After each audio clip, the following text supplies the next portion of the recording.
Hi, everybody. Welcome. Thanks so much for coming today. Welcome to our customer training webinar. Today's topic is portfolio capital planning with Northspyre. Aggregate your cash flows across your entire portfolio. It's great to see you all. As Lily mentioned, I'm Megan Burrows. I lead a team of real estate transformation consultants at Northspyre, and I'm coming to you live from Asheville, North Carolina today. Probably not quite as hot as New York City, just a little bit of a heat wave here in the mountains. Before coming to Northspyre, I was a project manager. So I worked on hospitality, multifamily, some mixed use projects. So I've certainly done things the hard way before. Now I work with Northspyre customers every day, development teams all over the country who are modernizing the way they manage projects and discovering the power of proactive intelligence. You all should have gotten a poll when you first logged into the Zoom. If you wouldn't mind filling it out quickly while we wait, maybe a few more folks will join. Thanks so much, Lily, for launching that. I do want to remind you guys of some of the ways you can get support from Northspyre. Each of your companies should have a dedicated real estate transformation consultant. Here's some of our lovely faces here. If you don't know who that person is, please feel free to comment in the chat and I'll make sure to connect you. We also have a concierge team, our help desk team. There's two ways to get in touch with them, and they have their own email address, concierge@northspyre.com. They also man the chatbot, the in-app chat. So that will take you to a real person who is very knowledgeable about the product and has real answers for you. They have a fantastic response time. Usually, you can get your answer in as little as 5 minutes by email or by chat. And then lastly, I just wanted to point out that we do have a knowledge base in the tool. It's getting pretty robust these days. I think we've got more than 350 articles in there now, including all of the webinars, so past webinar videos. If you ever see a webinar you want to come to, but you can't, you can probably see the video afterward. That is knowledge.northspyre.com, or if you're in app, if you click your little face at the top and go down to support, that's where you find that. I would also love to show you a couple of other webinars that we have coming up. A few I wanted to call out. The July 2nd one, Managing Complex Source Tracking. I think that's going to be a really good one since we all are having to get quite creative these days with our capital stacks. And then as well as the Leveraging Data Analytics and Global Cost Forecast on July 10th. This one here is another portfolio level learning, so kind of similar to today's train of thought. So I think those would be great ones for this group here. All right, so today's training, we're going to cover a brand new tool called Portfolio Capital Management. I'm going to show you how Northspyre will help you engage in smarter capital and resource planning with source funding and spending use projections across your whole portfolio over a multi-year horizon. So we're going to zoom out, look at real big data today. Let's say you want to look 5 years out at everything going on in your whole portfolio. You'll probably have projects at all different stages, maybe across multiple regions. Maybe you're trying to break out into a new asset class. With portfolio capital planning, you can accurately forecast costs across your whole portfolio over a 5 to 10 year horizon so that you can proactively raise capital. So you can make sure you have enough cash on hand at any given time.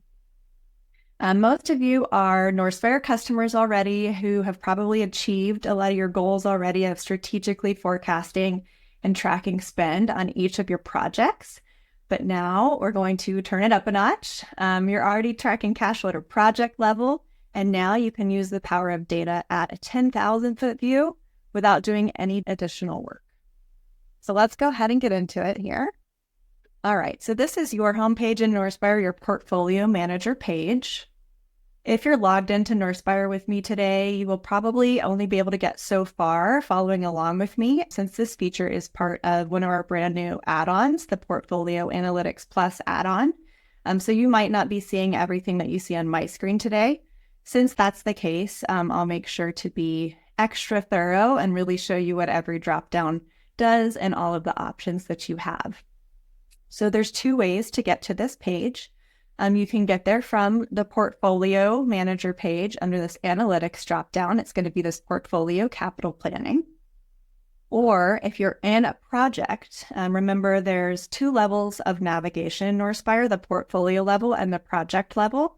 And the top ribbon is going to look a little bit different in each of those. So if you're at the project level, your top ribbon is going to look like this.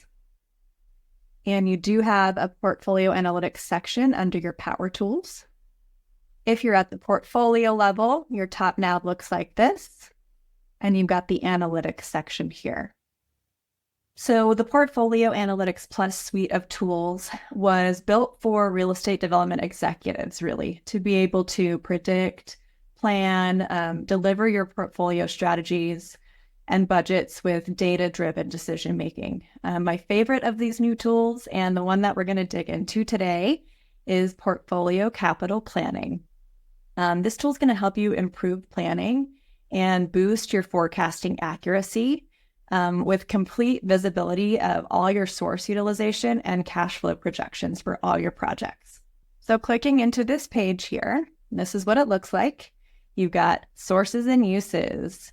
So we're going to start on the uses tab here today. This is essentially an aggregate cash flow. So it's pulling from individual project level cash flow projections, and it's rolling it all up into one page for you. So before, maybe you had a capital partner ask you for, what capital needs are you going to have over the next 6 months? And you might have stayed up all night trying to reconcile your budgets, putting them on a spreadsheet. Maybe you even got online and tried to find an example Excel, and you're downloading all these weird files and it's 2 a.m. That's never going to happen again. Now all of your critical decision-making tools are fully integrated, accessible at the click of a button. You can have constant visibility at any point in time into where your spending projections are without any of that tedious administrative work. So I'm just going to start with a quick tour of the page here. You've got this nice chart on top, some navigation tools up here, which I'll go through all of these. And then scrolling down, you've got an overview chart, so you can see all the projects being rolled up onto this page. And then if you scroll further, you've got a little section for each of those projects. So we'll go through all of those today. All right, so starting up here at the navigation, I want to start over here on the top right with this portfolio grouping. So it could pull every project in your whole portfolio, or it could pull whatever grouping you've set up. So perhaps you have the same capital partner on multiple projects and you want to roll up an overview just for that partner. Or maybe you have a multi-phase project that's multiple buildings all on one site. Whatever grouping you've made, you can choose. You can select that with this drop down here. And if you want to set up a new grouping and you haven't yet, I'll just jump quickly back over to where we started, that portfolio manager page, the home page when you log in. It's this blue button here. You can add or manage your portfolio groups. All right, so I've selected my grouping. These dates here are going, if this is your date range, right? And this is going to assume, based on the projects you selected to roll up to this page, it's going to start with the earliest start date of the earliest project and the latest end date of the latest project. This is editable though, so perhaps maybe you only want to see the next quarter or you want to see through the end of the year. You just click this little calendar icon and you can change that. So I'm going to say I only want to see this through the end of this year instead. And then it's going to update both the chart and the table below. This information or this selection is sticky. So the next time you log into this page, you won't have to change those dates. It will maintain the last thing that you've set. So you've also got the ability here to see semi-monthly, monthly, or quarterly. Monthly is probably the most common, right? A lot of projects that are happening, you're doing monthly draws. Maybe you're in pre-dev and you're paying things out more frequently, semi-monthly, or less frequently, quarterly. You can see if I change that, my chart's going to change here. Now it's quarters. All right, I'm going to go back to monthly here. And then this button is new. You've probably never seen this button in Northspyre before. This is the refresh button. So we nightly at midnight are going to sync all the data. Since there's a lot of data rolling up onto this page, it's pulling from a lot of different projects, right? It can take a little while to load. So we're going to auto sync every night at midnight so that when you log into this page, you don't have to wait a long time for it to load. Just know that you're going to be viewing data from last night at midnight. So if you spent the morning approving invoices, reallocating from contingency, maybe adding some exposures in, you're probably going to want to click that refresh button to capture all of those changes. Just know it might take a second to load. Another option you've got down here, and an important one, is this total anticipated cost or total revised budget. So this is going to change, which values it's calculating against. If you're doing an internal exercise, maybe you want to make sure you have enough cash on hand to cover the next quarter, you're definitely going to want to use total anticipated cost. So remember, total anticipated cost is going to take into account any exposures you have, any potential change orders, right? Any spending that you fear might happen, but it actually hasn't happened yet. So this is going to be your worst case scenario number. So when you're forecasting and planning ahead, you want to make sure you have enough cash to cover. You definitely want to make sure you're looking at total anticipated cost. If you're reporting externally, you're probably going to use total revised budget. Maybe you don't want to show your capital partner all the things that you fear might happen. All right, so we're going to move down to the chart here. You can see you've got a green section, which is going to be your actuals. And then you've got a blue section, which is going to be your projected. And you can hover over any of these bars, and it's going to show you all the values from each project in this grouping and how they're totaling up. And it's going to look the same over here on the right. So I can see I've got these 4 projects in my grouping, and the total amount that I'm expecting to spend from each of those projects in the month of June, rolling up to almost $16 million here. I can also change the chart from monthly spend to cumulative spend, and you can see you get a nice chart here. This is also exportable as an image. If you wanted to include it in any type of report, you can just hit the export button. Super easy. All right, continuing on here, I'm going to go down to this overview table. So you can see a bunch of green values. You see I've got my 4 projects here, total anticipated cost and balance remaining, and then it's going to total them up for me. If I scroll over through time, all my greens have already happened. I will come against the current month, which I like to call the split month, right? So some of it's happened, some of it hasn't happened yet. That's the current month, the current requisition period that we're living in. This might look a little funny to you, right, if you're really used to using cash flows, because these values are white on this page.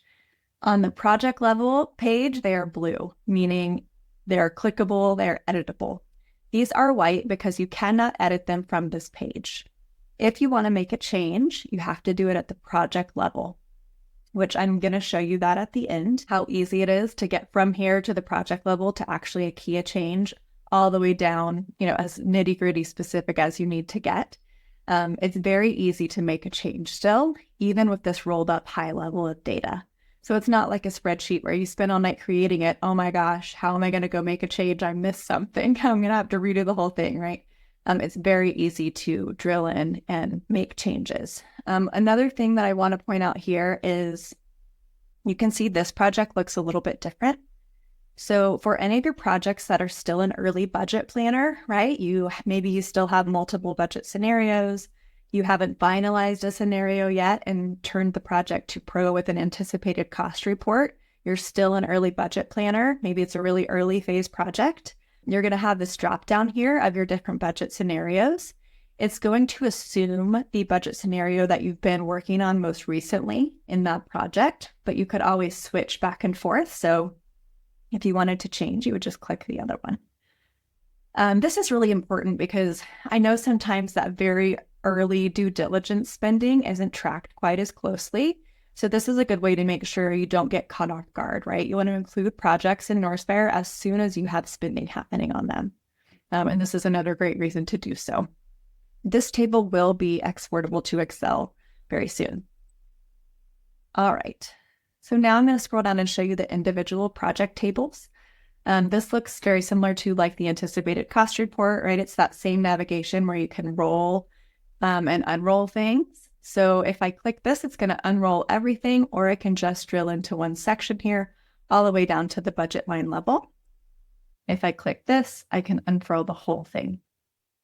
And you can see you've got the same green actuals, and then you come to the current month, and then your future projection. So this is a great way to drill in even from this page. So you don't even have to get off this page. If you see something looks funky, it looks high, it looks low, you can quickly drill in and see where that's coming from. Again, if you decide you want to change it, that's when you're actually going to click in to view that project specific cash flow page, which I will show you at the end here. All right. Speaking of budget lines, I do want to scroll back up here and touch one piece that I haven't talked about yet, and that's this budget line drop down. So this is going to allow you to drill down and only see one budget line type rather. So you can see I'm going to just look at NEP now, right? And my chart changes, my table changes, and then I can get all the way down to the project level, and it's only going to show me that budget line. So you can really drill in. You can get your high level view, you can get your drilled in view, all from the same page. One thing I do want to point out from this, you can see these all look very clean, right? These are our budget line types. So not the name of your budget line, but the type of your budget line. So the reason we have this field in Northspyre, it's like a one step up level of data. So let's say you've got 20 projects. All of those projects have an architect line. Maybe on one project it's called architect, another it's called project architect. Maybe on another it's called the actual name of the vendor, right? All your PMs might do it a little bit differently. As long as all of those different architect lines have the same budget line type, it's going to roll up properly. You can also type in here. So I just typed the word ARCH and I see my architect options. You can also click multiple things here. So you can select multiple lines and it'll just roll up those lines. To clear your selections, you're going to click this X here. If you're digging in here and you feel like there's something missing, it's certainly worth checking your budget line types to make sure that that's rolling up properly. And that's going to be the case for all of these analytics tools. So as part of this new rollout with all these tools, we do have a page called Portfolio Budget Categorizations, which I just want to show you very briefly, where you can check that. So I'm going to go over to that page quickly.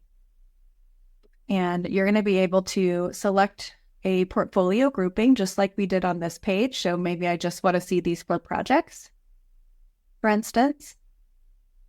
And it's going to show me all of my budget lines for these 4 projects and all the budget line types along the left here.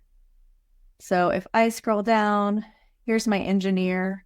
So you can see this is civil engineer budget line type. On this project, the budget line is called civil engineer.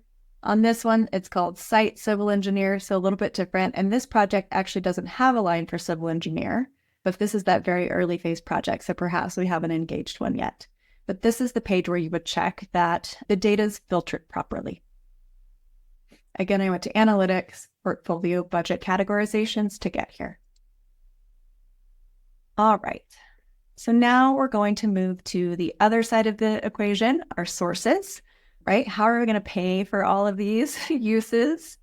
So this is going to be aggregate source data.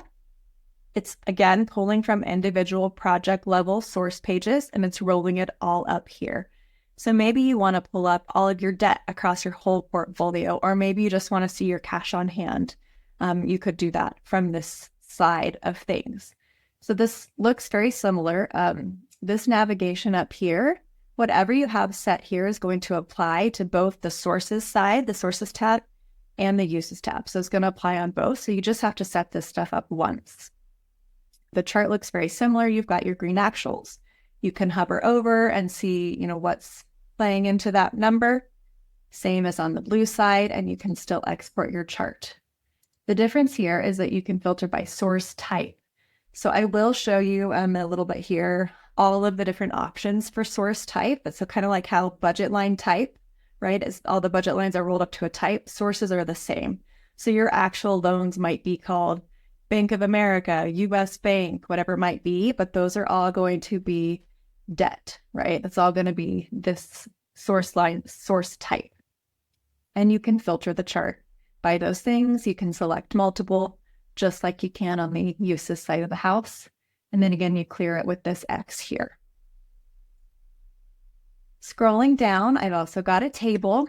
I can roll and unroll just like I could on the other page. So if I just unroll debt, for instance, I can see all my projects that have loans. And I'm going to be able to see the name of that source and the project that it's on. the total source amount and the balance remaining. So it looks like I haven't had to tap into this one yet. You're also going to be able to see the funding tranche and the pro rata share of that tranche. And then again, you've got your table over to the side with your green actuals and your white projections. Remember, if there's 0, it probably means you've already used the source up or the project's ended. And again, remember with the white that you cannot edit it here. So this information is going to be edited at the project level, which I am going to give you a quick overview of at the end. So seeing, this high level data is super helpful, but what happens when you do need to make a change, right? Which that's for sure going to happen. One of the incredible things about this tool is that you maintain that flexibility to make changes in real time. It's super easy to drill down into a project and change one number, right? So I want to give you a quick refresher on how to do that. So I am back over on the Uses tab now. There's a couple ways to click into a project from here. Each project in this overview section is going to have this little blue icon. Remember, blue means clickable in Northspyre. That's going to open the project. Or if you're down on the project tables, you get this View Project button. So I'm going to go ahead and click into a project, and it's going to take me to that project's cash flow page. So I'll just give it a second here.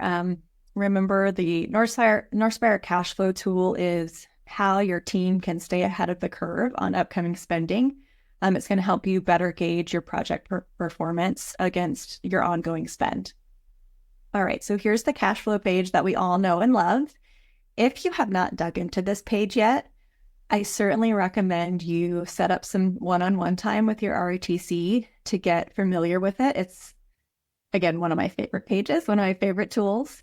If you know it exists, but you haven't input your data in yet, again, please reach out. We do have a project setup team that can help you get all your data in. Even if your project's, fully underway, it's not too late. We will help you get it in and up to date. All right. So this should look familiar, right? You've got some high-level data at the top. You've got your chart and then your table. This chart looks very similar. You've got your cash flow, or you can switch to cumulative spend. You've got your green actuals with a hover, your blue actuals with a hover. One cool thing that lives here that doesn't live at the portfolio level view is the ability to save and load projections. And then below you've got the table. So this table is where the changes are really going to happen. Notice you see some blue. So let's say I want to make a change to my civil engineer. I can just click on this line to make a change. I could change my start and end date.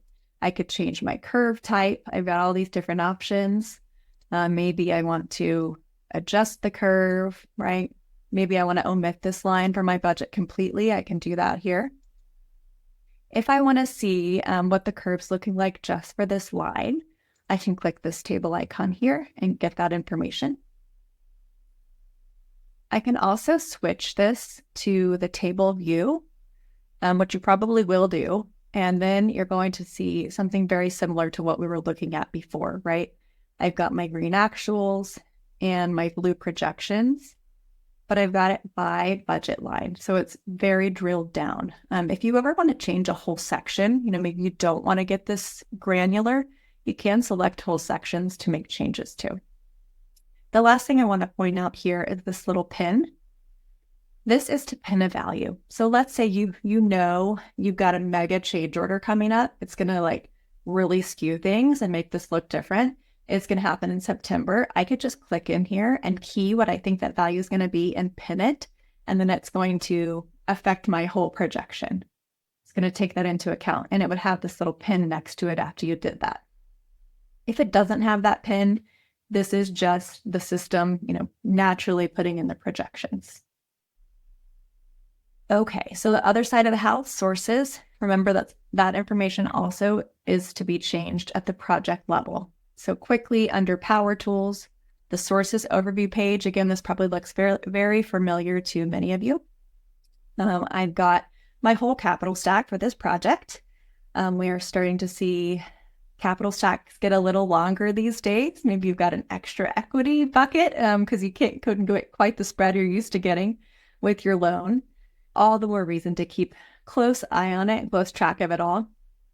So on this page, you could add a source, or you could add a source transaction, which is like a use, right? So I can see my whole capital stack here. I can see a utilization summary of each of my sources. So of my GP equity, I already spent 96% of it, but I haven't tapped my construction loan yet. You can easily see that here. And the way this rolls up is from the sources used by period table below. So it's going to give me all of my requisition periods, how much I funded that period, right? How much I'm requesting. And then you can tell the project, I want to pull half of it from GP, half of it from LP, for instance. And that's how it's going to tally over time what you've spent from each source. If you've got a red outline around one of these requisition periods, it means that you have a variance. So for instance, on this first one, there's still $125. I haven't told the project what bucket I'm going to pull from to cover that. To take care of that variance, I would add a source transaction. Let's say it's going to be this equity bucket that I haven't had to use yet. It's going to be that first requisition period. I can tell it how much it's going to be. There's a lot of open fields here, for you to call things what you want to call them, put in a description, add a note to your team. So everybody has full visibility into the history of what's happened, right?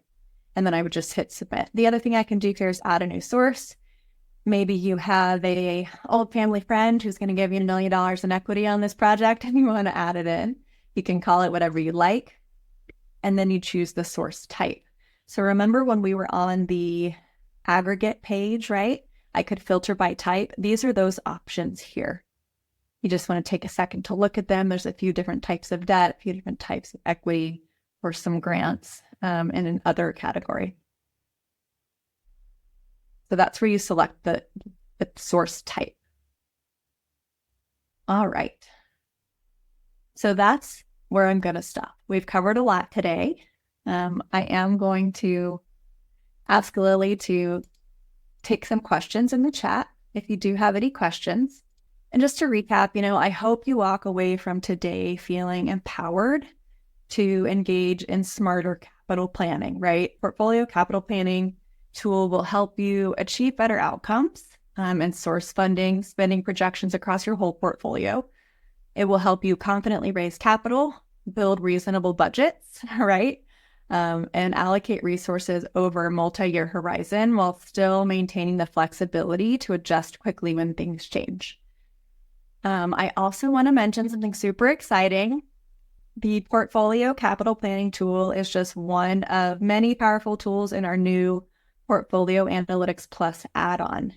So you may have seen a pop-up when you logged into Northspyre this week that we are offering a 45-day free trial of this add-on to begin anytime between now and the end of July.